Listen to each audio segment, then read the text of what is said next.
मरकुस 1 अध्याय। यूहन्ना बपतिस्मा देने वाले का प्रचार। परमेश्वर के पुत्र यीशु मसीह के सुसमाचार का आरंभ। जैसा यशायाह भविष्यवक्ता की पुस्तक में लिखा है, देख मैं अपने दूत को तेरे आगे भेजता हूँ जो तेरे लिए मार्ग सुधारेगा। जंगल में एक पुकारने वाले का शब्द सुनाई दे रहा है कि प्रभु का मार्ग तैयार करो और उसकी सड़कें सीधी करो। यूहन्ना आया जो जंगल में बपतिस्मा देता और पापों की क्षमा के लिए मन फिराव के बपतिस्मा का प्रचार करता था। सारे यहूदियों प्रदेश के और यरूशलेम के सब रहने वाले निकलकर उसके पास गए और अपने पापों को मानकर यरदन नदी में उससे बपतिस्मा लिया। यूहन्ना ऊँट के रोम का वस्त्र पहने और अपनी कमर में चमड़े का कटिबंध बांधे रहता था तथा टिड्डियाँ और वन मधु खाया करता था और यह प्रचार करता था, मेरे बाद वह आने वाला है जो मुझसे शक्तिमान है। मैं इस योग नहीं कि झुककर उसके जूतों का बंधन खोलूं। मैंने तो तुम्हें जल से बपतिस्मा दिया है, पर वह तुम्हें पवित्र आत्मा से बपतिस्मा देगा। यीशु का बपतिस्मा और परीक्षा। उन दिनों में यीशु ने गलील के नासरत से आकर यरदन नदी में यूहन्ना से बपतिस्मा लिया, और जब वह जल से निकलकर ऊपर आया तो तुरंत उसने आकाश को खुलते और आत्मा को कबूतर के समान अपने ऊपर उतरते देखा, और यह आकाशवाणी हुई, तू मेरा प्रिय पुत्र है, तुझसे मैं प्रसन्न हूँ। तब आत्मा ने तुरंत उसको जंगल की ओर भेजा। जंगल में 40 दिन तक शैतान ने उसकी परीक्षा की, और वह वन पशुओं के साथ रहा और स्वर्गदूत उसकी सेवा करते रहे। यीशु के कार्य का आरंभ। यूहन्ना के पकड़वाए जाने के बाद यीशु ने गलील में आकर परमेश्वर के राज का सुसमाचार प्रचार किया और कहा, समय पूरा हुआ है और परमेश्वर का राज निकट आ गया है। मन फिराओ और सुसमाचार पर विश्वास करो।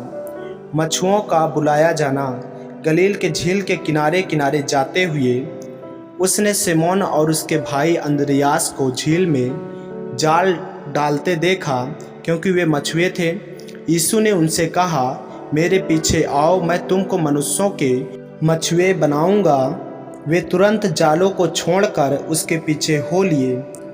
कुछ आगे बढ़कर उसने जब्दी के पुत्र याकूब और उसके भाई यूहन्ना को नाव पर जालों को सुधारते देखा। उसने तुरंत उन्हें बुलाया और वे अपने पिता जब्दी को मजदूरों के साथ नाव पर छोड़कर उसके पीछे हो लिए। दुष्ट आत्मा ग्रस्त व्यक्ति को चंगा करना। तब वे कफरनहूम में आए और वहाँ तुरंत सप्त के दिन आराधनालय में जाकर उपदेश करने लगा, और लोग उसके उपदेश से चकित हुए, क्योंकि वह उन्हें शास्त्रियों के समान नहीं परंतु अधिकारी के समान उपदेश देता था। उसी समय उनके आराधनालय में एक मनुष्य था जिसमें एक अशुद्ध आत्मा थी। उसने चिल्लाकर कहा, हे यीशु नासरी, हमें तुझसे क्या काम? क्या तू हमें नष्ट करने आया है? मैं तुझे जानता हूँ, तू कौन है, परमेश्वर का पवित्र जन। यीशु ने उसे डांट कर कहा, चुप रह और उसमें से निकल जा।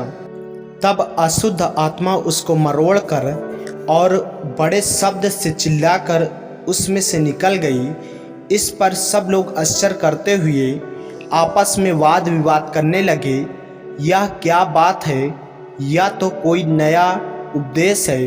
वह अधिकार के साथ अशुद्ध आत्माओं को भी आज्ञा देता है और वे उसकी आज्ञा मानती हैं, और उसका नाम तुरंत गलील के आसपास के सारे प्रदेश में फैल गया। बहुत से बीमारों को चंगा करना।